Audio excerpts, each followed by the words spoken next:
যদি বেশিরভাগ মানুষ বলে হ্যাঁ সুদ হারাম, অবশ্যই হারাম, বিকজ কোরআন সুন্নাহ এটা হারাম করেছে। যদি বেশিরভাগ মানুষ বলে সুদ হালাল, আপনি কি করবেন? মানবেন? যদি বেশিরভাগ মানুষ বলে মদ হালাল, জিনা হালাল, হ্যাঁ, তাহলে এই যে একটা কনসেপ্ট চালু হয়ে গেছে আমাদের মধ্যে, এটা কিন্তু ডেমোক্রেসি না, এটা ডেমোক্রেসির ভুল ব্যাখ্যা।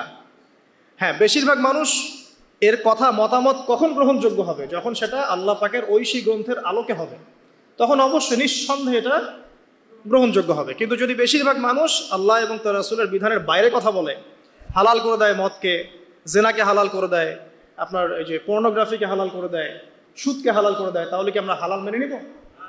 যদি মেনে নেন তখন কিন্তু আপনি আল্লাহ পাকের সাথে শিরক করলেন।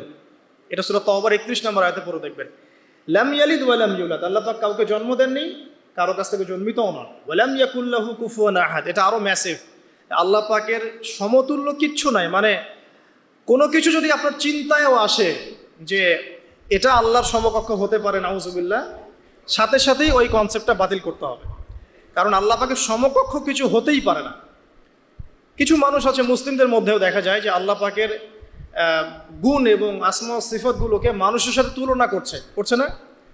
অনেকেই বলেছে যে আল্লাহ পাকের হাত এই যে আমাদের হাতের মতো, নাউজুবিল্লাহ, এইসব কথা বলা যাবে না।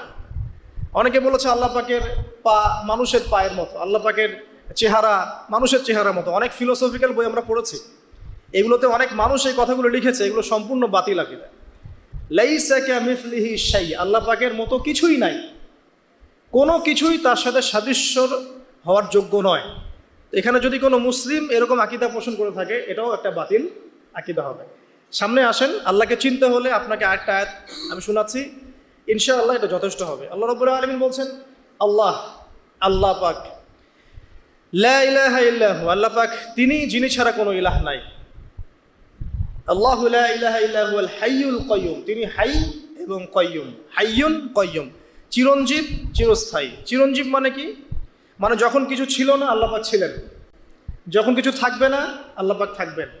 সময়ের ঊর্ধ্বে আল্লাহ রাব্বুল আলামিন, সময়ের চেয়ে অনেক ঊর্ধ্বে, বরং সময় তো আল্লাহই সৃষ্টি করেছেন, আর আমরা সবাই সময়ের মধ্যে পড়ে আছি। আমাদের এখানে দিন রাত যেমন আল্লাহ রাব্বুল আলামিনের কাছে এমন নয়, মোটেই এমন নয়, বরং কিয়ামতের দিনটাই হবে আল্লাহ পাকের হিসেবে আমাদের দিনের চেয়ে 50,000 বছরের সমান।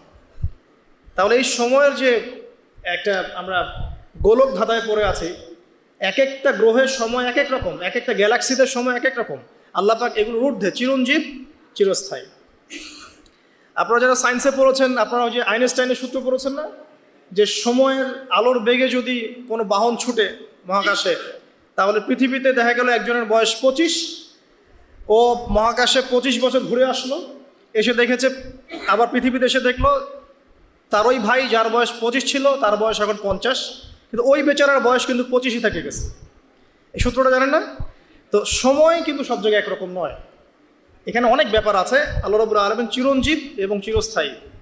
আল্লাহু লা ইলাহা ইল্লাহু আল হাইয়ুল কাইয়ুম লা তাখুযুহু সিনাতুন ওয়া লা নাওম, আল্লাহ পাক বলছেন তাকে তন্দ্রাও স্পর্শ করে না, নিদ্রাও স্পর্শ করতে পারে না। তন্দ্রা কি? এই যে আমাদের ঝিমুনি আসে, এটা তন্দ্রা। আর নিদ্রা কি? আমরা যেটা ঘুমিয়ে যাই, এটা নিদ্রা। তো নিদ্রাকে বলা হয়েছে মৃত্যুর ভাই।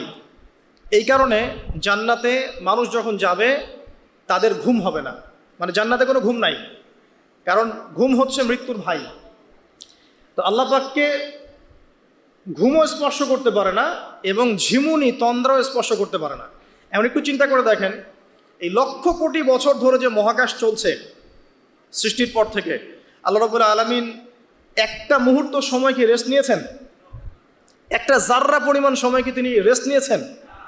তাহলে সেই মহান সত্তা যিনি এক জাররা পরিমাণ সময়ও তার ক্লান্তি বোধ হয় না, তার কোনো ঘুম আসে না, তার কোনো তন্দ্রা স্পর্শ করে না, তা আমরা সেই আল্লাহর বান্দা হয়ে কি আল্লাহর বিধান বা তার আনুগত্যের বাইরে যাওয়া ঠিক হবে? এটা সহজ। আল্লাহকে চিনতে শিখুন, আল্লাহ পাক কে।